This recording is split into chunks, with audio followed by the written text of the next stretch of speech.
Washington, CNN. As the coronavirus pandemic stretches past its ninth week, tensions are rising between the White House and the nation's leading public health agency.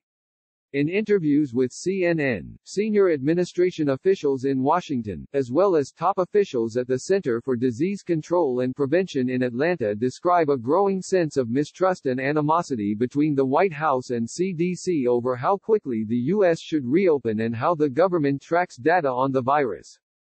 In particular, Dr. Deborah Birx, coordinator for the President's Coronavirus Task Force, has become increasingly critical of the CDC, making clear in recent meetings that she is more than frustrated with the agency, according to two senior administration officials. Specifically, Birx believes the way the CDC gathers data on the coronavirus is antiquated, causing inaccurate and delayed numbers on both virus cases and deaths. Birx has expressed her agitation during recent task force meetings, where at least one conversation between her and CDC Director Robert Redfield has grown heated, according to a source close to the task force. Birx and Redfield have known each other for decades, due to their work on HIV research together. And while Birx defended Redfield to their peers earlier this year over the CDC's faulty test kits, her tone toward him has shifted dramatically in recent weeks, according to multiple officials and a source close to the task force. There has also been significant tension between the White House and CDC over guidelines on how to reopen the country. Last week, Redfield was forced to apologize to administration officials after a draft of the CDC's guidelines to reopening America were leaked to the media. The 68-page document outlined a detailed approach for how states, businesses and individuals could safely ease back into normalcy and were far more strict and detailed than the White House's own roadmap toward a return to normal, a CNN review found. On Thursday, the CDC published just 6 pages of graphics labeled Decision Trees as updated guidance.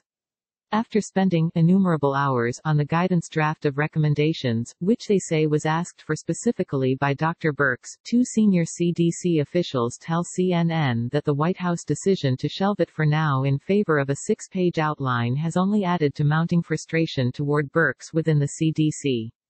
Tension between Birx and the CDC was first reported by The Washington Post.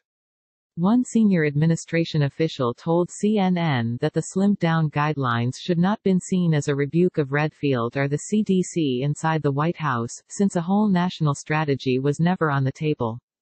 It makes no sense for a movie theater in a rural Tennessee town with 0 COVID cases to be under the same restrictions as a theater in New York, the official said. Still, the limited guidelines combined with Birx's dust-up with Redfield have underscored to many top officials the level of sway Birx has inside the White House, particularly with Trump. Even as the president has publicly rebuked Dr. Anthony Fauci, the nation's top infectious disease expert, he remains totally supportive of Birx, officials tell CNN. She is charming and listens to him.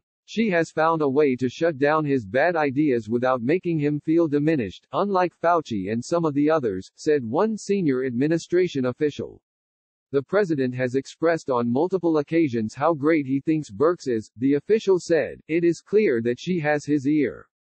Since Birx first joined the task force as its coordinator, there has been a healthy amount of skepticism toward her among senior CDC officials who spoke to CNN.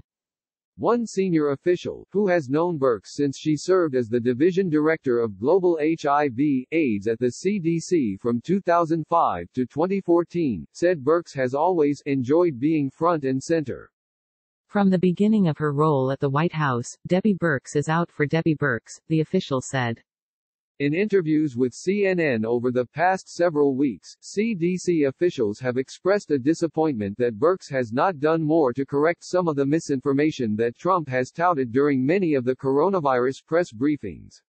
As a scientist, when you stand up in front of all that, it doesn't help your credibility, said the same official in describing the prevailing view of officials within the CDC about Birx. Regardless, Birx's criticism of the CDC data collection system doesn't appear to be without merit. According to health industry sources familiar with the system, there are numerous flaws in the way the CDC tracks the coronavirus, including that it is unable to track symptoms in real time.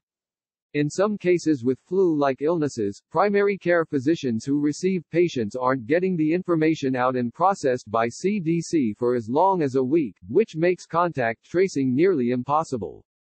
Additionally, these sources note that state public health departments still use outdated technology like fax machines to transmit information.